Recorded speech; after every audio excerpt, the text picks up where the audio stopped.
this direction. On both sides of the Atlantic, we want this war to end. And the good discussions this week in Washington, yesterday in the European Council and now in London indicate we are moving in the right direction. Thank you so much. Mark, thank you so much. Mette, can I come to you? First of all, thank you, Keir, for hosting us today, and thank you, Volodymyr, for joining us yesterday in Brussels in a meeting with the European Council, and today in the coalition of the willing. It was Putin that called President Trump some days ago because he was scared that Ukraine would get the upper hand. Yet he rejected Trump's proposal for a ceasefire along the current front lines, a suggestion that we support, and same goes for you in Ukraine. But Putin doesn't want to stop the killings. There is no indication that Russia and Putin wants peace, not even a ceasefire. And Russia continues its hybrid war against NATO and the West.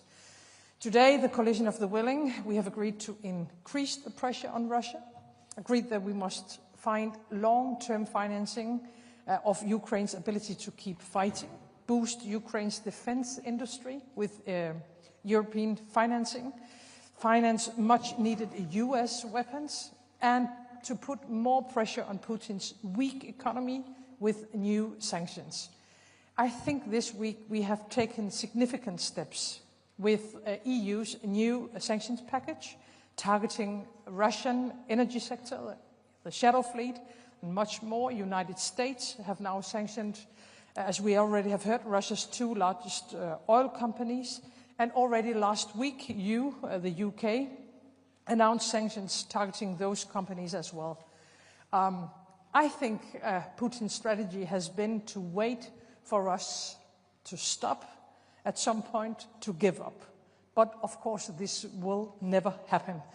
So once again, we have today agreed to be united in our efforts, and our promise to you, dear Volodymyr, and to Ukraine and to all Europeans is that we are willing to continue, of course. Thank you so much. And then to you, Dick, please. Thank you, Keir, and thank you for hosting the Coalition of the Willing today.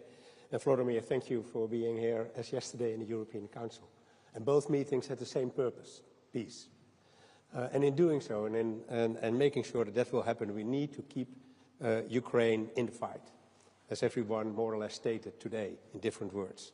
We need to maximize support to Ukraine. And Ukrainian needs have to be leading in that. What we see is that Russia is the only party rejecting a ceasefire, circumventing all diplomatic initiatives and continuing to attack Ukraine. The only way to persuade Putin to engage in serious talks is to increase economic pressure on Russia and our support for Ukraine.